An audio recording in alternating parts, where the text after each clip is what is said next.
HSBC Swiss లో దాచుకున్న భారతీయుల అకౌంట్స్ వివరాలు లీక్ అయ్యాయి. దాదాపుగా 25,400 ఇందులో ఉన్నట్లు సమాచారం. మొత్తం 1,195 మందికి సంబంధించిన ఖాతాలు ఈ లీక్ లో ఉన్నాయి. ఇప్పటికే నల్లధనంకు సంబంధించి ఇండియాలో గందరగోళం నెలకొన్న నేపథ్యంలో ఈ లీక్లు కలకలం సృష్టించనున్నాయి. సిట్ ఇప్పటికే విదేశాల్లో ఖాతాలు ఉన్న వారి వివరాలపై ఇన్వెస్టిగేషన్ చేస్తుండగా ఇది మరోసారి సంచలనం సృష్టించనుంది. హెచ్ఎస్బీసీ స్విస్ లో దాచుకున్న భారతీయుల అకౌంట్స్ లీక్స్ కి సంబంధించి పూర్తి సమాచారం మా కరెస్పాండెంట్ రాజ్ కుమార్ అడిగి తెలుసుకుందాం. రాజ్ కుమార్, ఈ లీక్స్ అన్ని ఎలా అయ్యాయి? దీనిపై భారత ప్రభుత్వ స్పందన ఎలా ఉంది?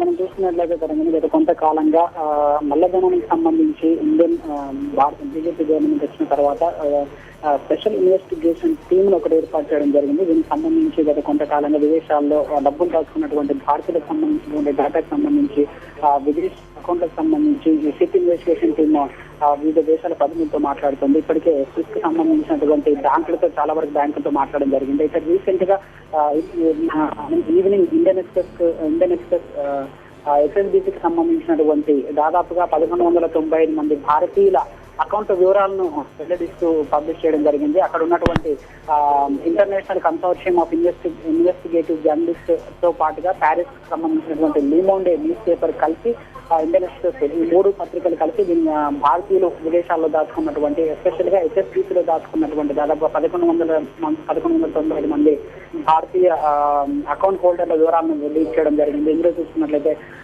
దాదాపుగా మన ఇండియాలో ఉన్నటువంటి టాప్ బిజినెస్ మ్యాన్స్, తర్వాత డైమండ్ ట్రేడర్స్, పొలిటీషియన్స్ కూడా ఉన్నారు.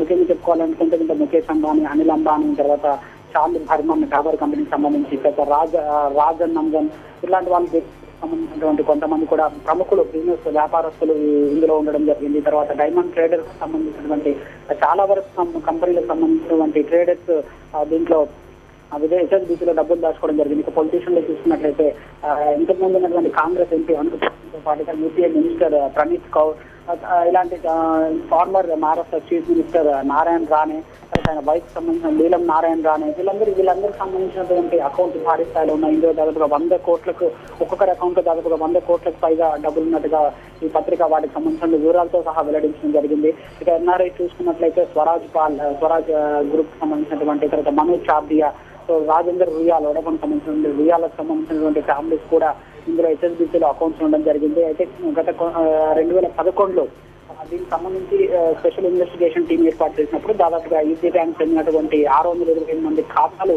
ఉన్నట్టుగా అప్పుడు ప్రభుత్వానికి అక్కడ హెచ్ఎస్బీసీ బ్యాంక్ ఇవ్వడం జరిగింది. అయితే ఇప్పుడు మాత్రం దానికి మించినట్టు డబ్బులుగా దాదాపుగా 1,195 మంది ఖాతాలు లీక్ అవడం కొంత సంచలనం సృష్టిస్తోంది. ఇప్పటికే సుప్రీంకోర్టు సైతం నల్లధనానికి సంబంధించి సీరియస్ గా తీసుకున్నటువంటి నిర్ణయంతో దాదాపుగా వీళ్ళందరూ అకౌంట్లకు సంబంధించి ఇన్వెస్టిగేషన్ జరిగేటువంటి అవకాశం మనకు కనబడుతుంది. సో మొత్తం మీద ఈ లీక్ అనేది మరోసారి ఇండియన్ పారిశ్రామికవేత్తలో కావచ్చు, ఎన్ఆర్ఐలో కావచ్చు ఒక గుబుల్ రేపేటువంటి అవకాశం అయితే కనబడుతుంది. దీనిపైన ప్రతిపక్షాల నుంచి కూడా తీవ్రమైనటువంటి స్పందన వచ్చేటువంటి అవకాశం ఉంది. ఎందుకంటే సంబంధించిన ఇన్ఫర్మేషన్ సంబంధించి సుప్రీంకోర్టు ఇప్పటికే అక్యూజ్డ్ గా ఉన్నట్టుగా ఆగ్రహం వ్యక్తం చేసింది. దానిపైన మరి ఇప్పుడు ఉన్నటువంటి ప్రభుత్వం ఏం చెప్తుందో దీనికి సంబంధించిన వివరాలు ఇంకా తెలియాల్సింది. Thank you Raj Kumar.